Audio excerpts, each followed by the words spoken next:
Rei dos dividendos, um dos maiores investidores pessoa física do Brasil e conhecido por ser o Buffett brasileiro. O vídeo a seguir não se trata de recomendação de compra ou venda de ativos. Nosso conteúdo tem caráter educativo e informativo. Queremos fomentar o debate sobre investimentos e aumentar o número de investidores no Brasil. Agora, deixa eu perguntar uma coisa. Hoje a bolsa está mais ou menos 98 mil pontos. Tá? Nossa, quantas vezes a gente já comemorou 100 mil pontos? Você vê que tudo é uma questão de perspectiva. Estamos presos nesse loop. Às vezes é comemoração, às vezes é decepção. O próximo 100 Mas mil tem a gente sempre pode o fazer iFood aí. churrasco também. Não é? Olha só. É comemorar ou afogar as mágoas, né? 100 mil pontos. Então, assim, 98 mil pontos mais ou menos. IPCA, né? Inflação os últimos 12 meses, 11,9%. Maluco. Selic atual, taxa de juros, né? 13,25%. Maluquice também. E em breve essa taxa vai mudar. Daqui a pouco já envelheceu isso aqui. Por isso eu não quito o meu Fiesta, tá tudo bem. Para com Fiesta, isso, cara. Eu não quito. Que seu Fiesta, cara. Meu Fiesta. Seu Fiesta. Meu Fiesta. Comprou um Fiesta, Não, cara. melhor- Comprei um Fiesta. Melhor investimento do Kaique é esse. É o É isso. spread que ele ganha no Fiesta. É absurdo. Exatamente. Temos um PL da Bolsa hoje por volta de 5,5 vezes. O que esperar desse cenário? É um cenário onde a gente deve aproveitar? É um cenário onde a gente deve ficar com medo? Ô, Barça, fala uma coisa boa aí. Ou é velho. só eu ficar esse- nos próximos 2, 3 anos assistindo Netflix até tudo melhorar. Traga isso- assim, para de fazer tudo e fica assistindo TV durante 3 anos e espera e volta com tudo ou não? Quais são as palavras de esperança aí, Barça? Eu gostaria até de complementar, dando um exemplo prático, essa questão de você selecionar a empresa, selecionar tudo aquilo que ela falou. Mas eu gosto também, e muito, de avaliar o administrador, o gestor. Vou te dar um exemplo. A IRB custava R$40, pagava um ótimo dividendo, só que num instante em que colocaram um mau gestor, a empresa foi para o vinagre. Então, você ter a certeza que você tem um bom gestor é muito importante, está correto? E isso é uma coisa que eu privilegio bastante. Avaliar o gestor para ver se ele tem condições, capacidade, tá certo? Tá. De gerir uma empresa como aquela. Agora, eu diria também mais o seguinte, eu não sei se vocês se recordam, mas o nosso país, que já teve que suportar José Sarney, Fernando Henrique Cardoso, não é isso? Lula, Dilma, e agora está suportando o Bolsonaro, o nosso mercado superou a tudo. A todas as indesejabilidades que esses governantes fizeram e todos os desmandos que eles fizeram, tá entendendo? Por exemplo, na época do Sarney, o Brasil cresceu pouco. Na época do Fernando Henrique, ele não cresceu nada, tá certo? Fernando Henrique conseguiu uma proeza fantasiosa, capaz de ser admirada, mas também muito criticada. Ele fez com que o real valesse mais do que o dólar. Você lembra disso? Lembro assim, né? Lembro de ler, né?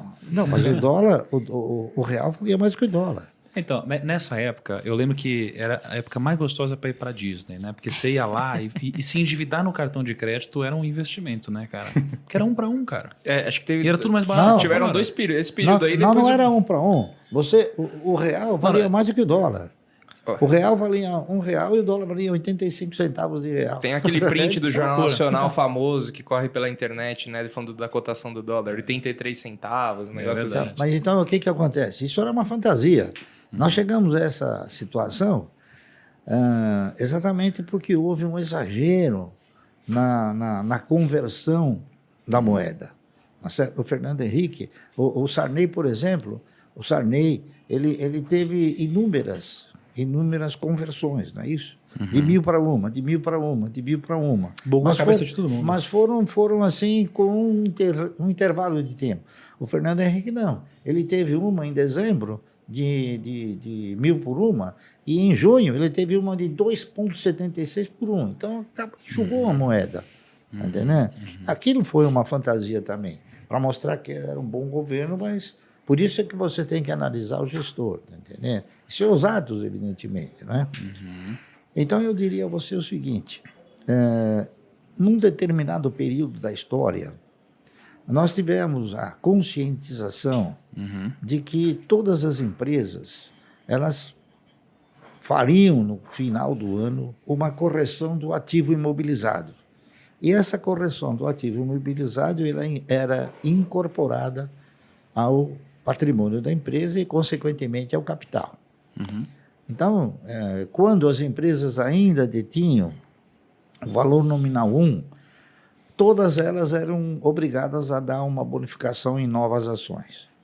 A partir de 1976, que muitas empresas se adaptaram ao regime da nova lei, elas exorcizaram o valor nominal e passaram a ter valor unitário. O que significa dizer? As empresas acrescentavam ao seu patrimônio aquela correção e não precisavam emitir mais ações, o valor unitário que crescia. Quando chegou em 1994, o Fernando Henrique acabou com isso, tá certo? Uma das coisas que ele fez foi acabar com isso. Então, o que aconteceu? A inflação continuou, menos naquela ocasião, mas depois foi se acelerando. E hoje, você tem o quê? Você tem uma inflação que penaliza todos os ativos, inclusive os ativos das empresas. Por quê? Nenhuma empresa tem um valor de patrimônio atualizado. Todos eles estão defasados. Então, esse pequeno detalhe é uma coisa que a gente procura desenvolver. Como que é? O valor de patrimônio das empresas estão desatualizados? Exatamente. Como assim? Por quê? Porque há uma inflação ok. e ela não pode incorporar. É a reavaliação de patrimônio. Ela não Pelo reavalia IFRS, o não seu pode mais. patrimônio. Está entendendo? Então, se você pegar, por exemplo, hoje, uma ação do Banco do Brasil, sempre para dar um exemplo concreto, está entendendo? Uma ação do Banco do Brasil, Mas, Barsi, o Banco do Brasil está barato, Barsi? Você que vai analisar, você que vai avaliar o que eu vou falar. Hoje o você Brasil... está sendo testado agora, hein? Ixi, Vamos Então, ver. o valor patrimonial de uma ação do Banco do Brasil, hoje, menos de um. é R$ 52,00. Uau. E ela custa 32 e alguma coisa. Menos de um, isso. Menos de um, não é isso? Nossa, não é possível, eu acabei de ver. Exatamente. Tá. Então, isso já por si só faz com que você fale, não, poxa, eu estou comprando um ativo, tá certo? Um ativo que vale 1 por 50 centavos.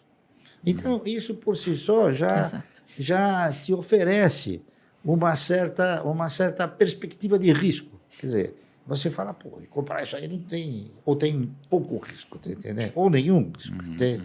Porque, na realidade, eu interpreto o seguinte, a definição universal de mercado de valores é que mercado de valores é um mercado de risco, tá entendendo? Nos Estados Unidos, na França, na Alemanha, enfim, nos países desenvolvidos, você sempre vai comprar uma ação que o valor patrimonial é 1 por 10 vezes o seu patrimônio, 15 vezes, é isso? Então, é um mercado de risco. Só que a minha percepção aqui no Brasil é que a definição é outra. Aqui no Brasil, a minha percepção é que o mercado de ações é um mercado de oportunidades. Está entendendo? Então, você tem que saber avaliar essas oportunidades. E o Banco do Brasil é uma oportunidade. Então, é fato que ainda hoje, eu comprei ações do Banco do Brasil a R$ 32,50. É Por quê? Porque eu me inspirei nessa avaliação, está entendendo? Para acrescentar um pouco mais daquelas que eu já tenho. Então, eu comprei Banco do Brasil no último Romobilhão.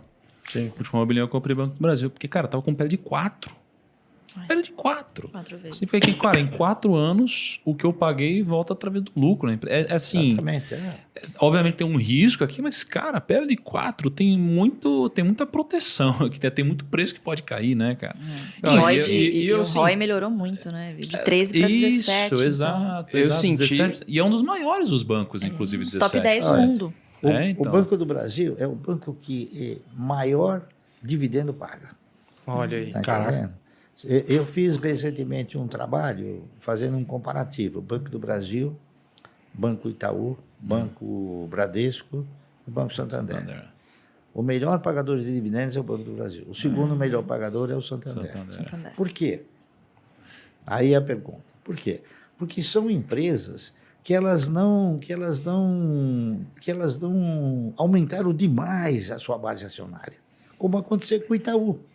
Certo? O Itaú deu há pouco tempo atrás 50% de bonificação. O Bradesco dá todo ano, dá 10%. Então, a base acionária dele cresceu tanto que o lucro precisa ser rateado entre a base acionária. Então, se você tem uma base acionária desse tamanho, a distribuição, o que é? É pequena. Caraca, e o Banco do Brasil, não. O Banco do Brasil ele ficou com aquela mesma base acionária. Free float Então, abaixo. na razão direta que o lucro cresce, o rateio ele aumenta. Vamos parar de falar do Banco do Brasil, por favor, para parar de vir gente. Não quero ficar dividindo fatia, não. Não, eu só dei como exemplo Sim. para você concretizar também o seu... Não, é brincadeira, ele tá brincando. Tô brincando. O Caio não sabe o que fala, Bárcio. Ele não sabe o que fala, Bárcio. Os seus ouvintes aí, para que eles tenham o quê? Porque eles tenham uma noção daquilo que a gente faz. Sim. É isso aí, muito obrigado pelo episódio de hoje. Um grande abraço, até o próximo e tchau. Muito obrigado por assistir até aqui. Estes são alguns vídeos que vão potencializar seus investimentos.